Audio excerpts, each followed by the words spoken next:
wetu wa dini, maaskofu wetu, pamoja na viongozi wote wa kanisa, ndugu viongozi wenzangu, spika wetu, Prime Cabinet Secretary, mawaziri mlio hapa, wabunge, ndugu wananchi wa Bungoma, hamjambo? Bungoma mulembe, muli mwoyo, muli balamu, musangalile. Bwana Yesu asifiwe. Hebu mnisalimie hivyo. Bwana Yesu asifiwe. Kwanza mimi nataka nichukue nafasi hii nimshukuru Mungu kwa kutupatia nafasi tufike hapa Amutala Stadium, Kimilili, Bungoma County siku ya leo kwa ibada hii maalum ya shukurani. Mimi nataka nichukue nafasi hii niwashukuru watu wote wa Bungoma wakiongozwa na viongozi wenu kwa sababu ya kukaribisha Kenya jana katika sherehe ya madaraka iliyofanyika hapa Bungoma. Wa watu wa Bungoma, mimi nasema asante sana. Viongozi wa kutoka sehemu zote za Kenya, wa Kenya kutoka mbali na karibu, walikuja jana hapa Bungoma na wamefurahi sana kujua ya kwamba kuna sehemu ya Bungoma kuna Wakenya wazalendo na watu wazuri wakarimu. Mimi nataka niseme asante sana kwa kunisaidia kukaribisha Wakenya wenzenu. Mimi vile vile nataka niseme tumefurahi sana kwa sababu ya ushirika ambao nimeona kati ya viongozi wenu na viongozi wengine wote wa kutoka taifa letu la Kenya. This is how to build a nation. Hivi ndivyo nchi inavyojengwa, kuhakikisha kwamba tunawaunganisha Wakenya, na tuliamua ya kwamba sherehe ya kitaifa kama hii tutakuwa tunafanya katika sehemu mbalimbali ya Kenya, ndio tuweze kupata nafasi ya kuwahamasisha na kuwaunganisha Wakenya wote. Nataka vile vile niwashukuru viongozi hao wa dini kwa kutuombea sisi tulio na nafasi ya kuongoza katika viwango mbalimbali, kutoka MCA, wabunge, magavana, maseneta, mimi naibu wa rais na wale wengine wote pamoja na mawaziri. Sote tumepata nafasi na kibali ya Mungu vile vile kuwa viongozi katika taifa hili. Nataka nishukuru sana kwa kutuombea na kuombea taifa letu na kibali ya Mungu kupiga hatua ya kwenda mbele katika taifa hili. Kiongozi wetu wa ibada amesema ili tuweze kupasuu, tuweze kuovertake na tuweze kurecover. So asante sana watu wa Bungoma. Mimi nataka niseme kwa hizo siku 4 nimekuwa hapa, nimefurahi sana. Tumefanya mambo mengi pamoja na nyinyi. Tulikuwa kule Webuye West, tulienda mpaka na kule Sirisia, tumekuwa Kandui, leo tuko Kimilili na nitarudi hizo constituencies zingine Mungu akipenda. Nimeshakubaliana na huyu investor ya kwamba tutaenda kuanzisha Technical Training College ya Webuye East siku hiyo ingine mimi nikikuja. So asanteni sana kwa kukaribisha Wakenya, asanteni sana kwa vile mlikuwa na mpango mzuri. Kwa sababu ya sherehe hii mambo kadhaa yamefanyika, kwa sababu tulikuwa na mpango ya kupeleka hii Bungoma mbele vile tulikubaliana na nyinyi wakati tulienda kwenye uchaguzi. Tuliwaambia waziwazi ya kwamba tutafanya hii kazi, Mungu akitusaidia, nyinyi mkituunga mkono, tutashirikiana na tutaenda mbele. Jana tuliangazia kwa kirefu na kwa kina maneno ya kilimo, kwa sababu kilimo ni muhimu katika kuzalisha chakula Kenya, katika kuzalisha nafasi ya ajira, katika kuzalisha exports yetu na katika kupanua uchumi wa taifa letu la Kenya. Na mimi nataka niwaeleze yale yote tuliwaeleza jana. Mambo ya kushughulikia mbolea, maneno ya kushughulikia kahawa, maneno ya kushughulikia maziwa, mambo ya kushughulikia miwa, maneno ya kushughulikia livestock. Hiyo mipango yetu yote tumeshaweka, zingine tumeweka kwenye budget, na tutahakikisha ya kwamba yale yote tumekubaliana na nyinyi na tumeweka katika taarifa ya serikali tutayatimiza.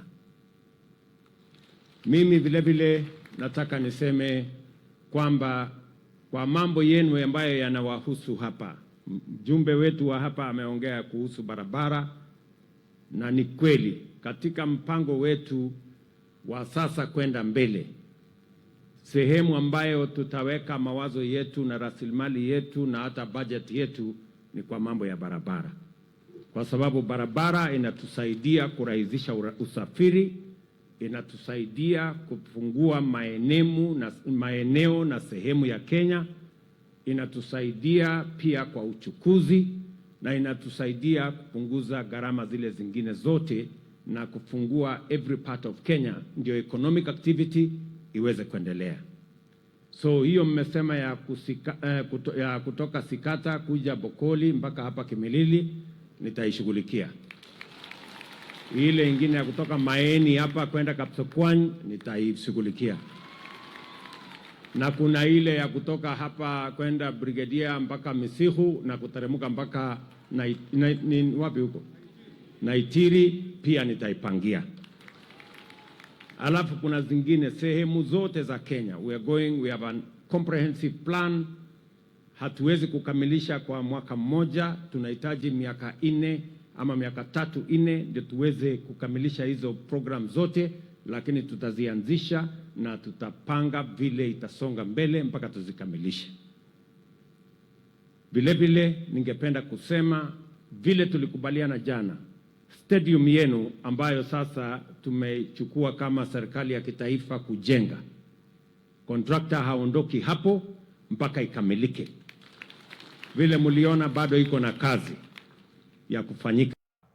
So tutakamilisha stadium yenu, tutajenga highest standard possible, ili sasa mtakuwa na international stadium hapa. Mechi ile inachezewa any part, ile ya Arsenal ama Manchester United wanaweza kuja kucheza hapa. Ninasikia speaker ni fan wa Arsenal na hao wengine ni fan wa hiyo ingine, so msiniulize mimi ni wa kundi gani, acha ni sawa sawa. So hiyo stadium tutakamilisha, na nishakubaliana na speaker ama na governor wenu ya kwamba hiyo stadium tukikamilisha we will hand over to the county. Na tukihand over kwa county, bwana speaker, hiyo stadium wakati mtu anataka kutumia hiyo stadium alipe. Mtu asiende hapo tu kuhangaika, anaharibu stadium, anaharibu nyasi, anatumia everywhere alafu anatoka. Hapana. Ili tuweze kuwa na stadium ambayo lazima tuweke management ya stadium. Mtu akitaka kama ni ako na show yake apeleke huko, alipe mangondo kidogo, ndio tutumie kuchunga hiyo stadium isirudi nyuma. Ndio? Na kama mtu hataki kulipa, aende atengeneze mambo yake kwa barabara, hakuna shida, anaweza kwenda, viwanja ni mingi. Tunaelewana? So we must be responsible stewards of public resources. Na kama inatengenezwa na pesa ya umma, mali ya hawa wananchi lazima pia ichungwe na iwekwe mpango mzuri ya kulinda. So mambo ya airport vile vile tumekubaliana. Si mnajua ilikuwa airstrip. Sasa tumekubaliana tutawacha isikue airstrip, sasa tutajenga ikue airport.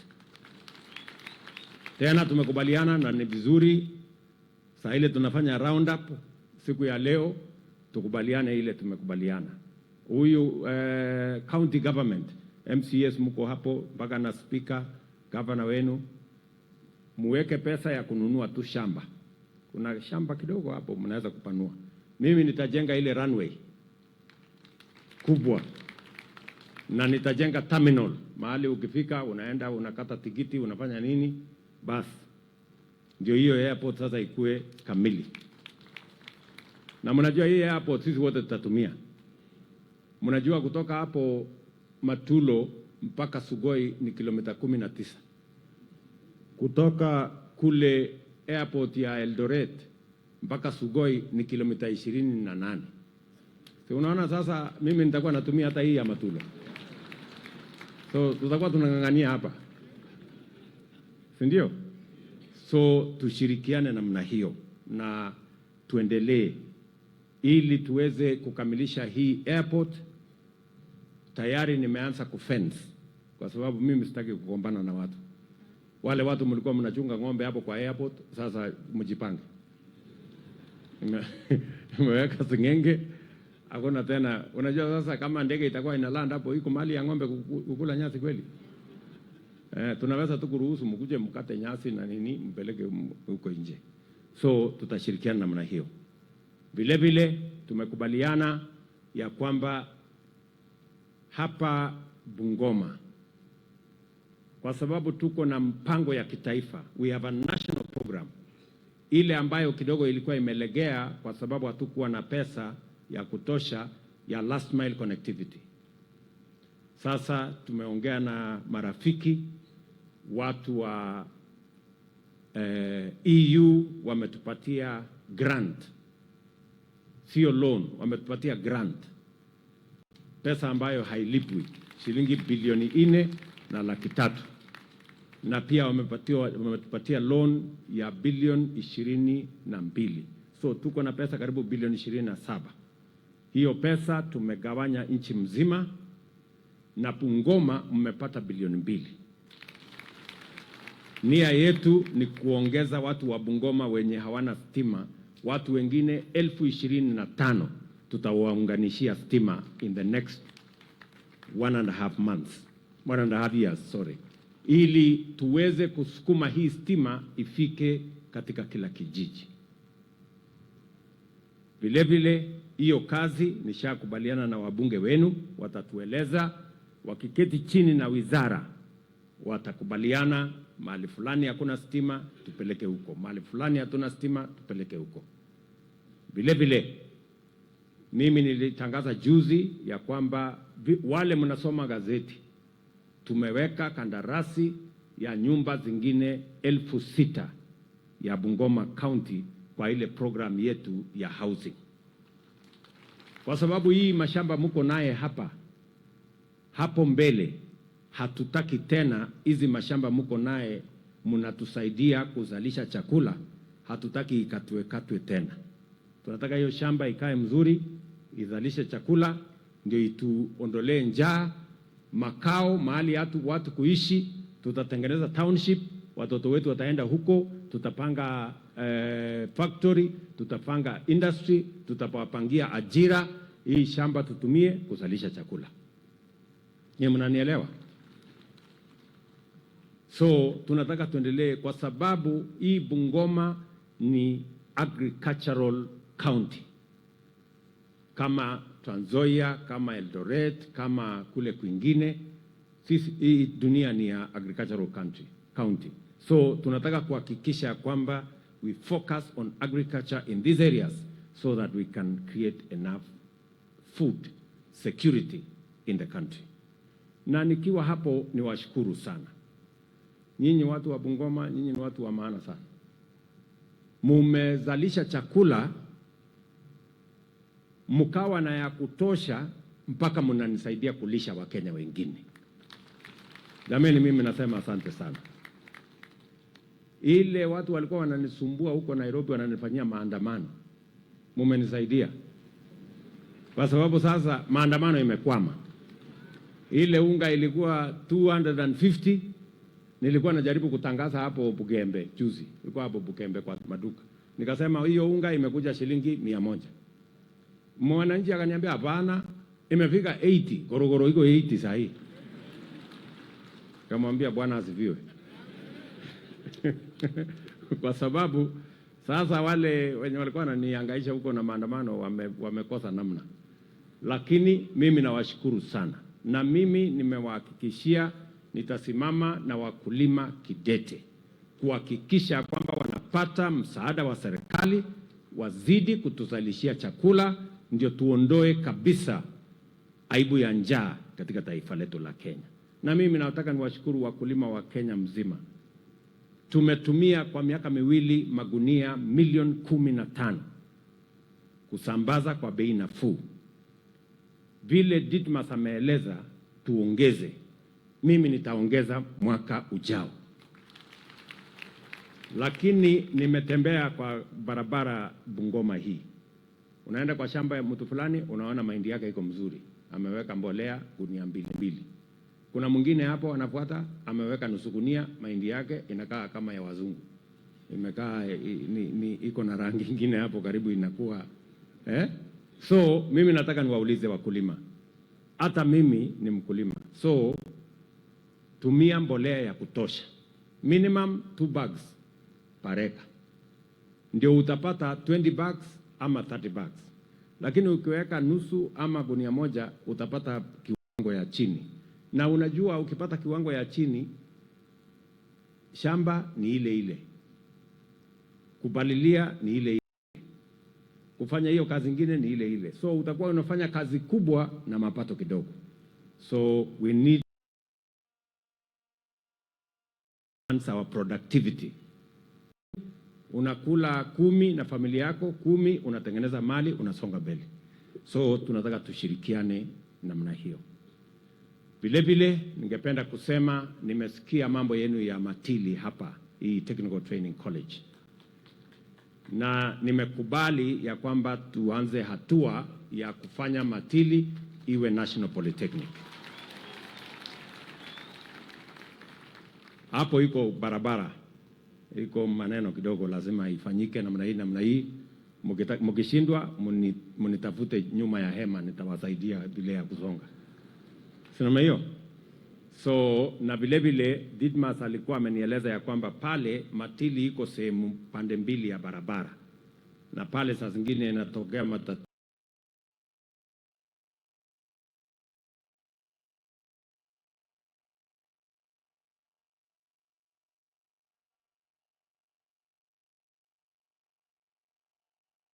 Wasipate ajali ya barabara. So tutaona vile tutaweka either kwamba we begin the process ndio tufanye Matili iungane na zile National Polytechnics zingine, ndio mambo ya Kenya iweze kusonga mbele. Wale watoto wanasoma hapo, nilikuwa huko kwa graduation last nafikiri miaka 2 iliyopita. Nilikuwa pale kwa graduation. Wale watoto wanasoma pale wanatoka Kenya mzima. Sio shule ya hapa Kimilili ama Bungoma, ni shule ya Kenya. So we will support because it is already a national institution, because it serves Kenyans from every part of the republic. So it is befitting for it to be a national polytechnic. So tutashirikiana namna hiyo. Mimi vile vile nataka niwashukuru sana. Najua kuna mambo yale mengine mengi tumekubaliana na viongozi wenu. Sitaki kutaja sana. Ile maneno tu nataka nimalizie ni maneno ya Nzoia. Hii maneno ya Nzoia, tutafanya Nzoia mpaka ikae sawa sawa. Najua wafanyikazi wa pale bado wanangojea maneno. Nataka niwaambie wafanyikazi, nilikuwa nafikiria ya kwamba tumemaliza process, lakini nimeambiwa pesa ya wafanyikazi iko katika supplementary budget ambayo inakuwa approved this week. Ikisha approved hii wiki inayokuja, hiyo wiki ingine tutalete hapa milioni 150 tulipe wafanyikazi ile pesa yao. Lakini itakuwa ni karibu ya mwisho tukifanya maneno mtindo hiyo. Tukienda mbele, na nataka mnisikize vizuri kama nyinyi ni viongozi na wananchi wa hapa. Tukienda mbele, ile mfumo wa usimamizi tutaweka. Ile leasing program tutaweka. Ni ile itafanya mambo matatu. Ya kwanza kulipa mkulima, akideliver miwa yake analipwa. Ya pili walipe wakulima. Ya tatu, kwa sababu wanatumia nucleus ya wananchi ekari karibu 15,000 na wanafanya biashara na hii miwa yenu, lazima nyinyi wakulima wa miwa mupate bonus. Vile wakulima wa chai wanapata bonus, mimi nikisimama hapa I will make sure mkulima wa miwa analipwa, wafanyikazi wanalipwa na analipwa bonus, ndio dunia iweze kusonga mbele. So tutashirikiana hivyo, na sitakubali watu walete Kiingereza hapa katikati. Si hii kitu imesumbua sisi 40 years. Tukienda juu narudi chini. Tunalete milioni ngapi? Tunalete bilioni 1 inapotea. Tunalete 500 million inapotea. Tukirudi wakulima hawajalipwa, wafanyikazi hawajalipwa. So we are going to sort it out once and for all this time round. And I give you my commitment, we will do it. Tunaelewana? Tayari nimekamilisha mambo ya Mumias. Na nitakuja Mumias kuja kutangaza because we have signed off now all the agreements. Nataka ni sort out maneno ya cogen ambaye iko hapo, ambaye bado kidogo Kiingereza yake iko, lakini the factory tumemaliza. Hiyo ingine nitashughulikia nimalize, ndio sasa hiyo dunia iweze kusonga mbele. Lakini wakulima tayari wa Mumias in the next 1 year watakuwa wanapata bonus yao, wale wa Mumias. Sasa hii yenu nataka kunyorosha tupeleke mbele. Kwa hivyo mimi nataka niwashukuru sana, na pia niseme kwa ndugu zetu, nimesikia kidogo kuna malalamiko, sijui Kakamega, sijui wapi. Nataka mtulize boli. Ile mpango tuko naye ni ya Kenya mzima, na nilisema hakuna sehemu ya Kenya itawachwa nyuma. We are going to make sure every part of Kenya, every region must be part of the development of Kenya. There is no thriving Kenya if there is no progressive counties. We must make sure that all our counties are moving together. Kwa watu wa Kakamega, mimi niko njiani. Ijumaa hii mimi natuma waziri Mvurya akuje alete ule contractor ambaye atajenga gold refinery. Tumepatiana kandarasi ya bilioni 5 na laki 3, 5.3 billion factory ya gold refinery Kakamega County. Tutakuja na mambo yake ingine ya hapo. Kule Vihiga msifikiri tumewacha nyuma. Tayari na county government tumekubaliana na tumetoa kandarasi ya 2.8 billion ya granite factory pale Vihiga. Na hiyo pia wiki hiyo ingine natumana waziri, alafu mimi nitafuatilia mwenyewe wakati hiyo kazi imeanza. Hapa Busia huyu Otuoma atawaeleza kwa zile special economic zones 6 ambaye tumetengeneza, na nilikuwa Marekani juzi, na kati ya mikataba tumekubaliana nayo ni ile ya AGOA ambayo inatupatia nafasi ya industries zetu kuuza bidhaa zake katika soko la Marekani bila ya kulipishwa duty, bila ya kuwekewa quota. Tutaweza ile bidhaa yote tunatengeneza tunaweza kuuza katika soko la Marekani. Ni kati ya mambo tulikubaliana na rais wa Marekani. Na katika hiyo special economic zones 6, moja tunajenga Busia. Na huyu governor nataka nimshukuru kwa sababu tulikubaliana na yeye, tayari contractor yuko on site as I talk to you. Milioni 500 ya kwanza tumempatia aanze kutengeneza hiyo special economic zone. Nitamwekea pesa ingine 2.5 billion tukamilishe hiyo special economic zone, ndio tupate mahali ambapo vijana watafanya kazi kama 20,000, 30,000 hapa Busia, na vijana wengine watatoka na hapa Kimilili, mwende mfanye kazi huko. Saa hizi tuko na vijana karibu 50,000 wanafanya kazi pale Athi River kwa EPZ. It is the same thing we are going to do here in Busia. So nikiwaeleza hivyo ndio mjue hakuna sehemu ya Kenya itabaki nyuma. Tunatembea sambamba pamoja ili tuweze kupeleka Kenya mbele. Na ni vizuri tukuje vile tumekuja. Nimefurahi sana. Wabunge wengi wamekuja hapa Bungoma. Viongozi wengi wa kutoka sehemu mbalimbali wametembelea katika sherehe hii. Na ni kwa sababu inatuletea wana kutengamana ama kuungana, kushikana, kufanya kazi pamoja. Sababu ya sisi kulete ya kitaifa hapa Bungoma ni kwa sababu tunataka kuunganisha Kenya. Sababu yetu ya kusambaza maendeleo kila sehemu ya Kenya ni kwa sababu tunatafuta umoja. Na mimi nataka nieleze viongozi, hasa wabunge. Kwa katiba, kazi ya bunge ama kazi ya mbunge ni kazi mara tatu. Kazi ya kwanza ni uwakilishi, representation. Hapo ndio unapeleka hoja ya watu wako serikalini na bunge. So your job of representation is about your constituency. Ile kazi ingine mbili imebaki is not about your constituency. It is about the nation of Kenya. Hiyo kazi ingine mbili ya oversight na kazi hiyo ingine ya legislation inafanywa katika bunge la kitaifa. Na ile bunge is not a village. Sio bunge la kijiji, ni bunge la kitaifa. It is not called, it's not a village assembly. It is the National Assembly of Kenya.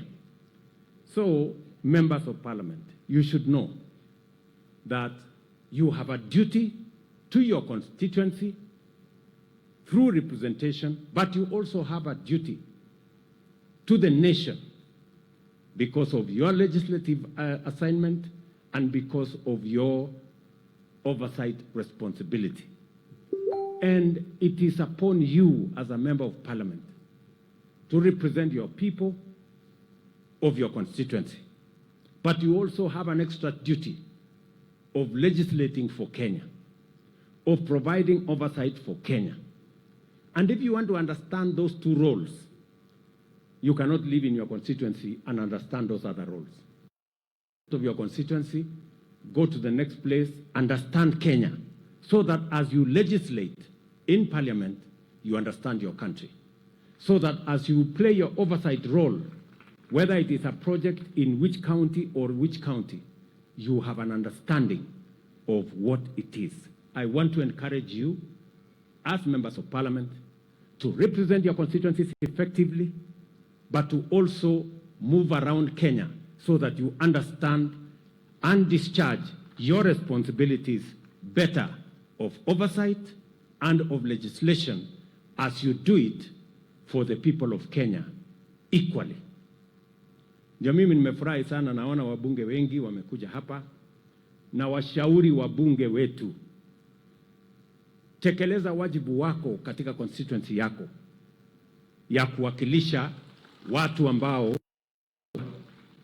lakini vile vile tekeleza wajibu wako wa oversight, tekeleza wajibu wako wa legislation kwa Wakenya wote, na ni lazima uwaelewe na utembee Kenya ndio uelewe, ili kazi ambayo uko nayo ndani ya katiba vile inavyopaswa.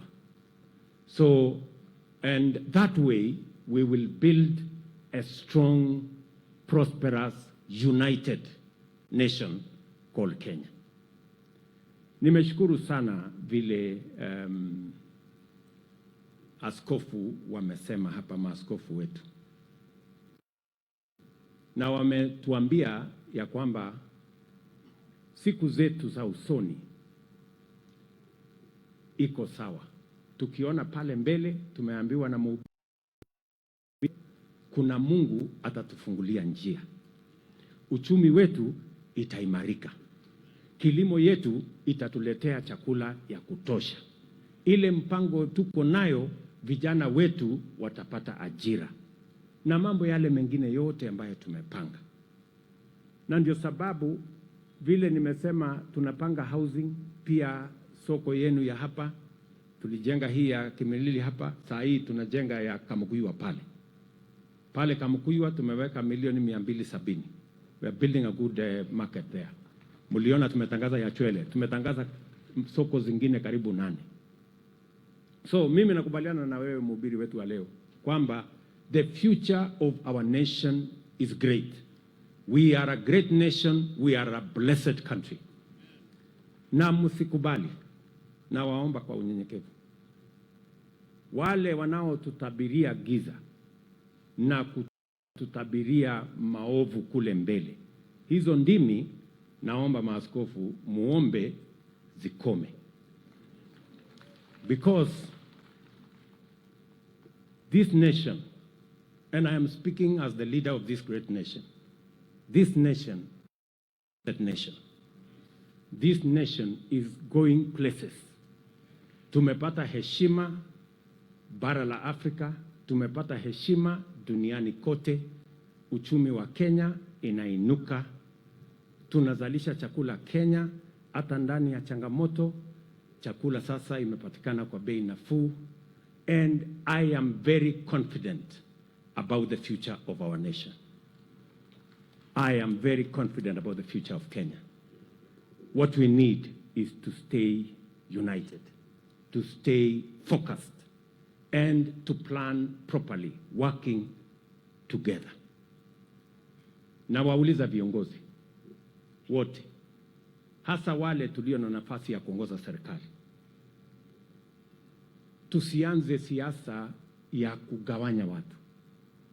Mimi nimekuwa katika hii siasa sasa kwa muda, na naelewa siasa sana, na naelewa hatari ya siasa ya kugawanya watu kwa misingi ya ukabila. Nataka niwasihi, tafadhali, nirudie tena, tafadhali, sisi tulio viongozi tusitembee barabara telezi ya kugawanya Wakenya kwa misingi ya kabila. Please, tuko kazi kubwa. Tuko na kazi ya barabara, tuko na kazi ya maji, tuko na kazi ya stima, tuko na program ya housing, tuko na program ya kilimo, tuko na stima ya tuko na program ya housing. Let us focus, tuko na program ya kilimo. Let us focus, tuko na program kubwa in the transformation of Kenya. Let us focus our energy, the division of our attention. Let us focus in the transformation of Kenya. And I want to request and urge all leaders, let's go that direction. Unajua, mimi nilikuwa nimewaambia mkinichunga vizuri nitakaa hapa mpaka Monday, Tuesday. Na kwa kweli mumenichunga vizuri. Vile mmepokea wakeni wa Kenya, nyinyi ni watu smart, mko mbele. Na unajua, nilisema juzi nikiwa pale Chwele, nikasema nyinyi kwanza, nyinyi watu wa Bungoma, sijui ni Roho Mtakatifu, sijui ni gani, lakini nyinyi mko na uwezo ya kusoma barua ikiwa ndani ya bahasha. Kwa sababu yani nyinyi mlijua ile kundi itashinda uchaguzi ni hii. Mkajipanga hapa mapema. Hata wengine wanashangaa, na hii Bungoma walijuaje hii maneno? Si ndio? Wakati wengine bado walikuwa wanasema TV tialala wako kwa rege, nyinyi mlitoka huko zamani. Si ndio? So mimi nataka niwaeleze ya kwamba hii safari kweli kama ingekuwa ni vile mmenijuka, ningekaa hata wiki moja, lakini mtanisamehe kwa sababu unajua pia nyinyi mlinipatia kazi, si ndio? Na hiyo kazi lazima nifanye. So leo nikitoka hapa Bungoma jioni, mimi napanda ndege naenda Korea, na siendi matembezi na siendi ati utalii. Mimi naenda kazi yenu. Niko na kazi na mara 3. Juzi wakati nilikuwa Marekani, kuna kandarasi karibu 5 ama mikataba 5 tuliweka sahihi. Moja yao ni ya dola bilioni 1 ya data center pale Naivasha, ambayo itakuwa ya karibu bara mzima kupitia ama tukitumia umeme wa geothermal. Ya pili, Kenya ilikuwa nchi ya kwanza katika bara lote la Afrika kufanya na kampuni ambazo zitatengeneza chips ya teknolojia. First country in the continent. We are now going to be part of the manufacturing of chips in the whole of this industry. Yaani ile inatumika katika masimu, ile inatumika katika makompyuta, sio chips ya kukula hii mandazi. Wengine nyinyi mnafikiri tunasema chips hii ya chapo sijui. Yaani ile teknolojia inatumika kutengeneza kompyuta, inatumika kutengeneza simu, inatumika kutengeneza the technology of the 21st century. Hapo ndio Kenya tutakuwa na makampuni kama Google, Microsoft, Intel, hizo zingine zote. Hapo ndio tutakuwa tumekaa pamoja kwa meza moja, na tutakuwa nchi pekee katika bara letu la Afrika. Leo mimi naenda Korea kwa sababu ya mambo matatu. Nilikuwa Korea mwaka uliopita, tukakubaliana na rais wa kule ya kwamba tunataka kuunganisha university yetu pale ya iko Athi River na university yao, na wametupatia pesa bilioni 40 ya vijana katika creative economy, na hiyo pesa ndio vijana wetu tuwasukume katika creative economy. Mliona nilitembelea one of the largest creative economy people in America, na sasa tunataka kutengeneza wenzao hapa Kenya. Ya pili, tulikubaliana na yeye ya kwamba nchi ya Kenya kuna sehemu kubwa haina maji ya kutosha. So tumekubaliana watatupatia pesa bilioni 25 ya vifaa ya kutengeneza mabwawa ya maji, mambo ya irrigation. Na vile vile tumekubaliana ya kwamba tukienda kule bado tutapanua mambo yetu ya kilimo na mambo yetu ya ajira. Tumekamilisha, wakati nilikutana na rais, tulianza kupanga mambo ya export ya vijana wetu wapate ajira kule Korea. So tunaenda kuweka sahihi ndio vijana 5,000, 6,000, 10 waende wafanye kazi, watuletee madola, tujenge Kenya. So hiyo ndio kazi mimi naendea. So si mnakubali ni ya muhimu? So niende ama nilale? Haya, asante, mmenirelease. Nilikuwa lazima ni explain ndio msione huyu mtu mbona tulimchunga na tulikuwa na mkataba, tukimchunga anakaa. So mniruhusu niende nifanye hiyo kazi, itakuwa yenu na itakuwa pia ya Wakenya wengine. So mimi nimefurahi sana. Asanteni sana kwa kutukaribisha hapa Bungoma. Tumefurahi. Mwisho kabisa nimeambiwa na Lusaka kuna watu wa mama mboga hapa. Na hii mama mboga ndio watu wangu. Shida tu kidogo imetokea.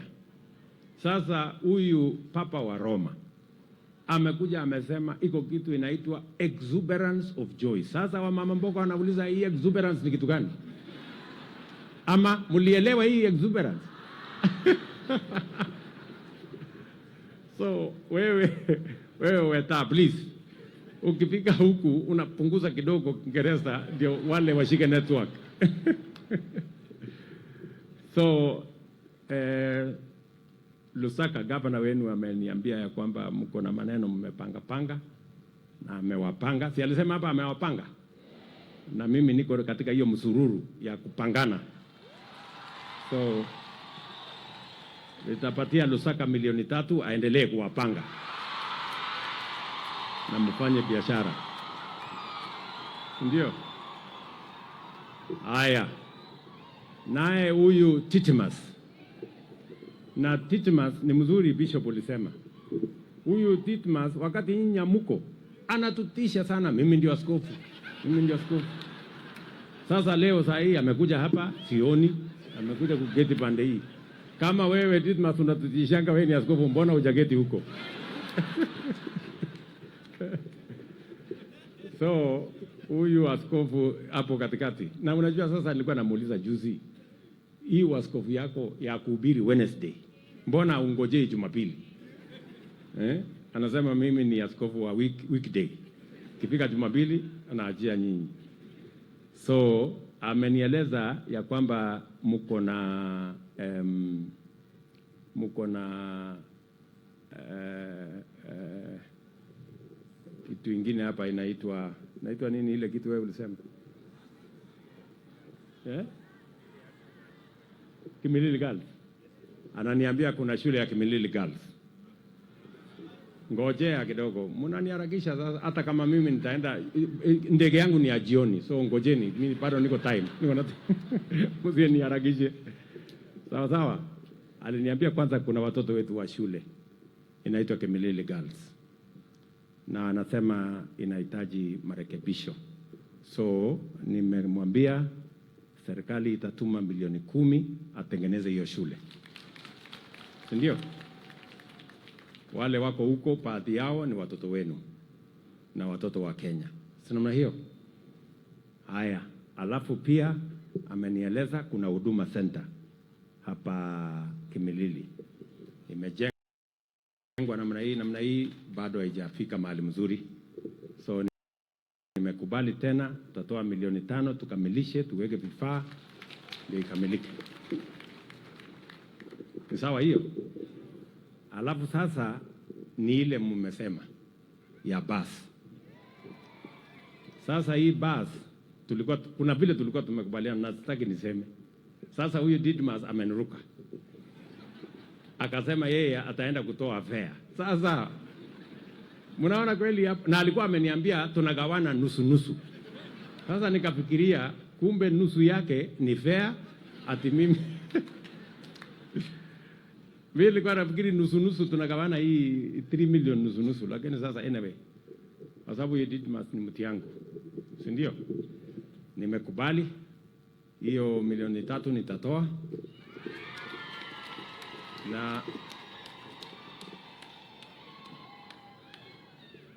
Na sasa wewe Didmas, usibadilishe tena ile ya fare, sasa utoe. Unajua tuliokuwa tumeongea 50-50 ukabadilisha. Sasa hii ya fare utabadilisha tena? Haya, amesema hatabadilisha, atatoa fare. So tutaendelea pamoja hapo.